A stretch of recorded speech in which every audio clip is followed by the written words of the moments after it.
Hi, everybody. My name is Ricky Murray, Zpryme's marketing director. I am joined today with Laura Donnelly, the CEO and founder of Latinitas. Hey, Laura, how are you today? Thanks for joining us. Hi, Ricky. So appreciate this opportunity to talk about Latinitas and what we do. Of course, yeah. So let's just jump into it then. Tell us about Latinitas. What's the organization about? What is its mission? How did it begin? You know, the origin was definitely a drive, a passion to increase the representation of Latinas in, I think, what we felt at the time were two of the biggest, most important platforms for communication that transcended all industries, media and tech. Since then, Latinitas has really evolved with the city of Austin. That tech component is expanded to other aspects of STEM, but essentially it was to first create platforms. So we created a magazine, Forum by Young Latinas. What we wanted, though, is a very authentic voice, and it was going to be a magazine for young Latinas. So we wanted them involved. So we began to organize workshops, after school programs where we could really mine from Latina girls themselves, like what's important to you, what's challenging to you, and that has taken on a greater role at Latinitas. So originally we created the actual platform. We continue to publish that online, but really like the bread and butter of what we do is this training, leadership development, media and tech specialization for girls ages 9 to 18. Awesome, awesome. So lately, there's lots of discussion on just multiple inequities clear across the board in STEM-related jobs.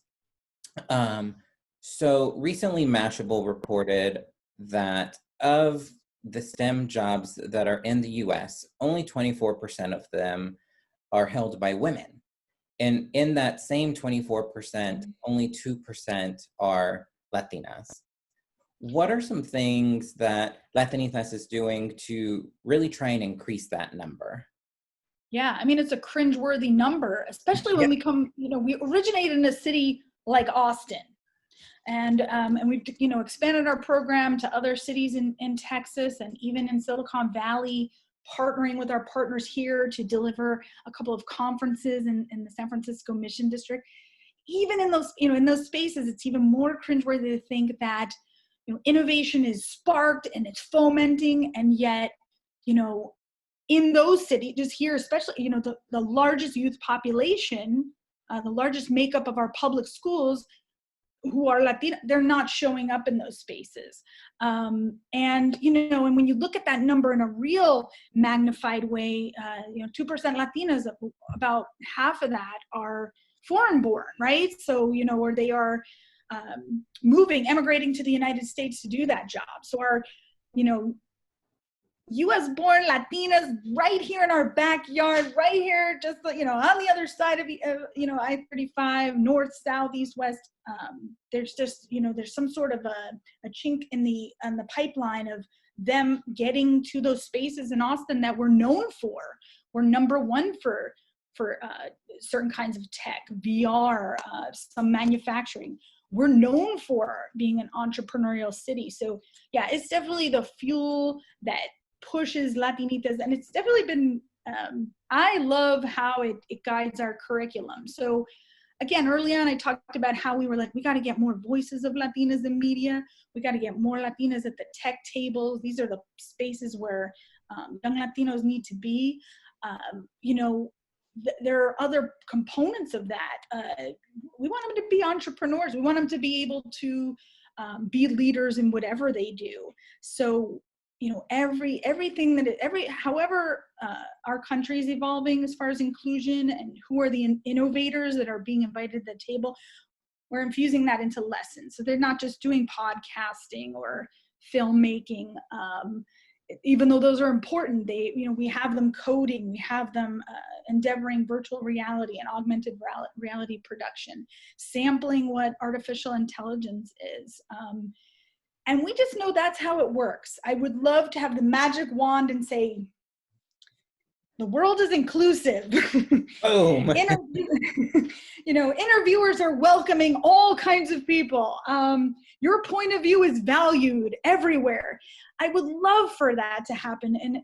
But I really do feel that, I also feel is equally optimistic and encouraged that what we are doing is really causing that magic wand. It is the introducing the lessons, providing the actual technology to do so. I think we take for granted in a city like Austin or a country like the US that everybody's got access. Everybody's got a device somewhere, even not really thinking about how that family might have a phone, but it might be shared amongst the whole family, or they might have a laptop, but there's multiple siblings that have to use it. So Latinitas provides the actual nuts and bolts to achieve our mission. And then there's definitely an engagement of that community, right? So we have a community here, elsewhere, that is not diverse, not as diverse as it should be. It has, we're not seeing the representation of Latin, but we are inviting those persons who are in those spaces, partnerships with places like Latinas in Tech, so that the girls can actually see themselves. Yeah. And that is the true magic sauce. And you never know what they're going to latch on to. It could just be that career presenter was nice. Sometimes it is the lesson, I learned how to make a website and it wasn't as hard as I thought. But most of the time it's the people connection.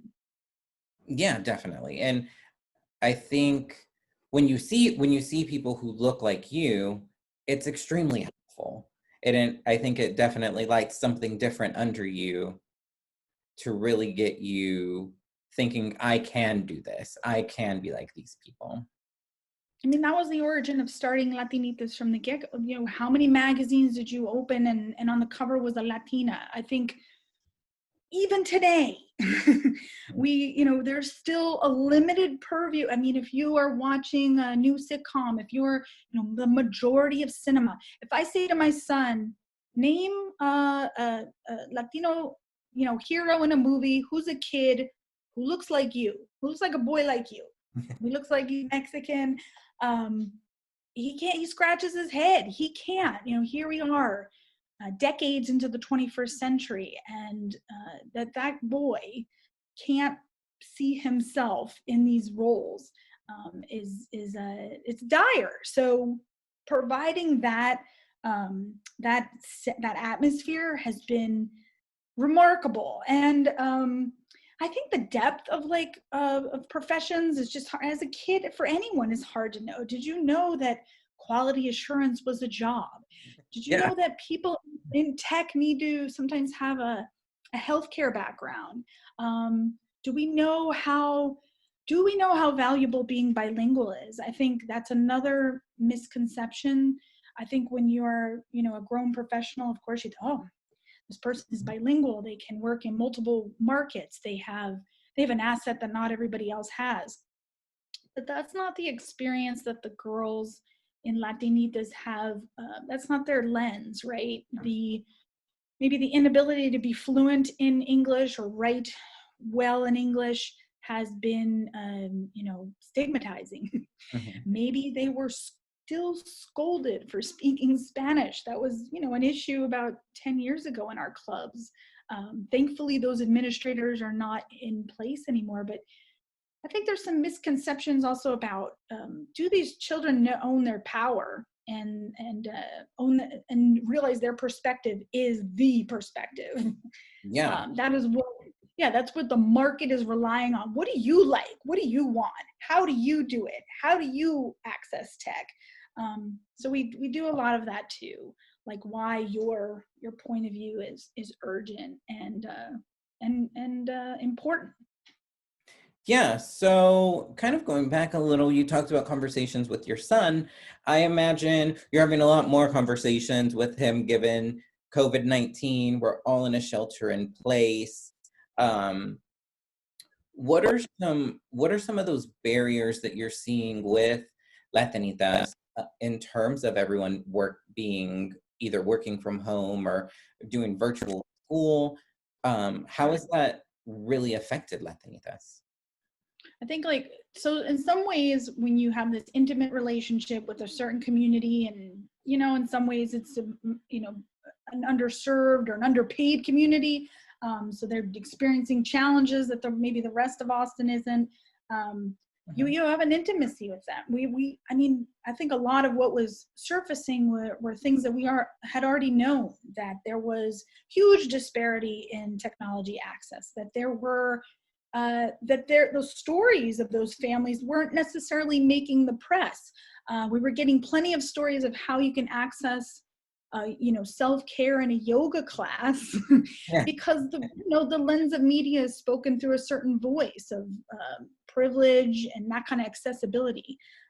We weren't necessarily getting the story that, hey, you know, what is the true experience of an essential worker right now? And that's the face of Latinitas families. They are essential workers. They're probably caring for, you know, a relative dealing with COVID infection. You know, report just came out yesterday that almost 70% of the cases of COVID in Austin are Latinx, are affecting Latinx persons. So, you know, the girls are, you know, there's layers of anxiety that have already, and now it's being amplified. So, I mean, we were on the phone immediately. Program leaders were calling parents to assess those, you know, those socioeconomic issues, and then also the digital access issues. And so I think that's always been our nature. Again, we kind of came in with those skills. We always had to operate maybe through different channels. We could send an email blast, but it was going to be much more effective to use our WhatsApp groups to determine how parents were doing and how we could be helpful. I'm so proud of the program staff at Latinitas, because they worked hard on that, and they did it in almost in an immediate way. And they found out quickly, even before the tech surveys went out through the school district, who needed access, who needed a hotspot, and we were able to work with our tech partners to deliver that. Lessons were transitioned almost immediately to a video format. Girls were submitting their projects, you know, posting them on our Instagram feed. And currently we have moved all our club formats to a Zoom room. And that's been interesting. And, you know, again, knowing what we know, we have to incentivize those lessons in different ways. So we're trying to gamify them. So if they finish, because now the stressors have gone up. Yeah. That first week they might have been bored. That first week they might have needed something to do. Now they're sharing a device. They're also maybe, you know, the babysitter in the household. So now, yeah, you and I talked about that. How can we incentivize parents and keep thinking about, yeah, the whole picture? I think, you know, a Latinita comes with the whole package. Mom, dad, grandpa, grandma, you know, tias, tios, and what's happening in the whole family. Definitely. I think we've moved nimbly and quickly, but also with the kind of, I guess, in insight and compassion, and, you know, we have this cultural relevance part and awareness that we are applying. Awesome. Yeah. Being of Latin descent myself, my mom was born here, but her parents were born in Mexico. We all roll deep together. And so you definitely have to almost herd everyone together, in a sense, to be like, hey, we're in this together. Let's plan. Let's see how this is going to work. So I love that you have this organization, and it is so inclusive of not just those students, that you do build those relationships with their parents as well. And because I think as a former educator, that's such an important piece that we sometimes forget. So my last question then for you is, Latinitas is in Central Texas currently. Are you, since going digital, have you been able to maybe expand your reach, or does Latinitas maybe plan to go to expand their reach and a larger presence? Tell me a little bit about that. Yeah, in the past, if we did any geographic growth, it was a big endeavor. It was a heavy lift. We were able to have a chapter in El Paso for almost 12 years. That was delivered by my co-founder, and we have been able to replicate what we do here in Northern California, because there are these, technology relationships, sponsorship relationships that go back and forth. We've been able to do some one-offs in some very Latino, Texas cities, Dallas, San Antonio, Houston, but it is always it's an endeavor. Yeah. And yeah, it takes a lot of bodies, and I think we're not celebrating the scenario of COVID, but we're definitely, it's created some ingenuity and opportunities for us. So before we got on the call, I shared we have a coding certification program. Latinitas, most of the girls are young, right? Our clubs are in elementary, middle school. The camps are the same age. And that's where we were living most of the time. We didn't really have the capacity to work with high school students. It was also challenging. A lot of those students need to work, and they're going to prioritize that over an after-school club.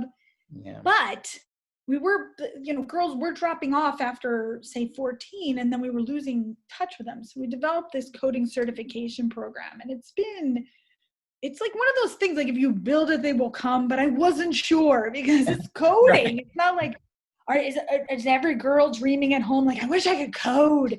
Maybe not, maybe some, but it was attracting girls that we wanted to be, that girls to show up who were very much representing that older little Latinita. Yeah. And so currently we've had to gone remote with that kind of code education, and it's attracted we just had some sign-ons from El Paso. We had a registration from New York City, a registration from Michigan. So it's like, woo, I mean, imagine we could do more of this. I think I've talked to you, and I've talked to Latinitas board and our staff that, remote learning, we should have been doing this long ago. Providing free computers, we should have been doing this long ago. Our girls, they have other conflicts with an after-school experience. As we said, being relied on for childcare. Yeah. Your transportation, like the challenges of transportation. So I am kind of excited at the possibility of, how we're all having to transition to a remote structure, but ours is going to be, I think, something that can work during and after COVID to reach more Latinitas who could never show up in person. Yeah. I love that. I appreciate the team of Latinitas are definitely like grown-up Latinitas. So I think our ingenuity is very reflective and similar to, that's something the girls would think of. I do think when we give them entrepreneurial projects, or we give them a project where they have to stop, maybe they have to solve a health issue, or they have to fight for a cause. They always think in the context of like, how's it going to help others? They always put that first. And, when they think of their micro community first, how's it going to help my abuela? How's it going to help my sister? And then, a lot of times that transcends, because it has bigger meaning and can work for a lot of different people seeking that kind of support. I feel like we mentor down at Latinitas, and then we are mentored right back up. And I've always liked that cycle. You can learn a lot from a 9-year-old. Yeah. It'll be, before we know it, it'll be Latinitas across the US. I mean, that was the dream. I think when my co-founder and I imagined it originally, it was very, almost militant, like an army of Latinas expressing themselves openly, comfortably, changing the face of media, using technology to do so. It was, there definitely was a radicalized vision early on. And I think it's, we've come up at times, some pushback on that. Why why are you prioritizing Latinas, and and girls of color are very drawn to Latinitas in general. Why have such a specialized focus? And I think because they needed it. They needed to be the elevated one. They needed their story to be first. They needed their needs to be first. Even like the typical girl issues were always different.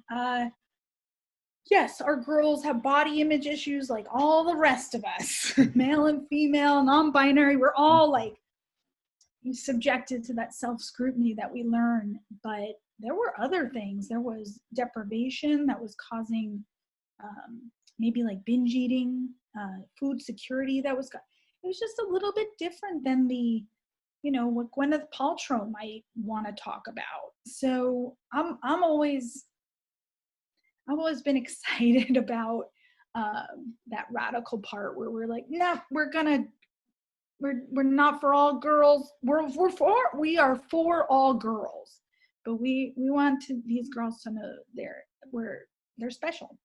They're at the top of our list. And we're going to empower them. Well, Laura, thanks for joining me today. I've learned a lot. I know other people have learned a lot. So I look forward to following Latinitas and seeing the trajectory that you're on, and that the organization is on. And should anyone else want to learn any more about Latinitas, is there a website they can go to or a place? Sure.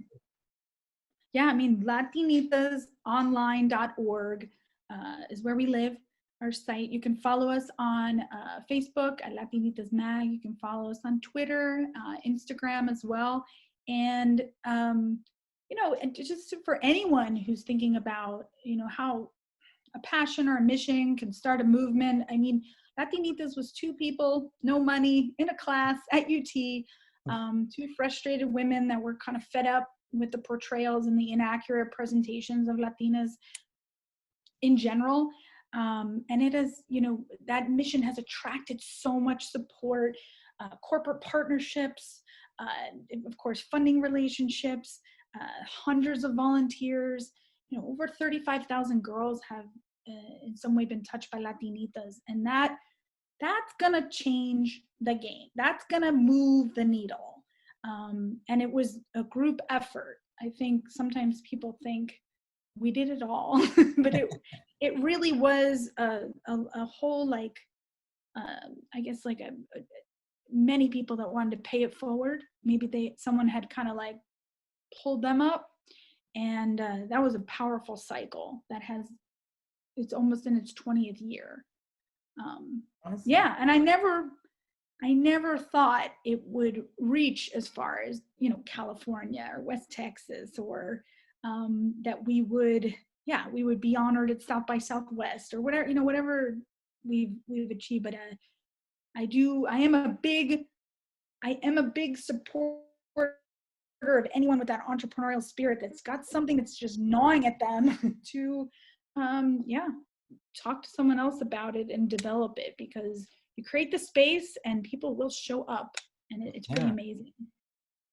Awesome. Well, thanks again, Laura, for joining us. I look forward to talking to you soon, and stay safe. Thank you. Thanks a lot.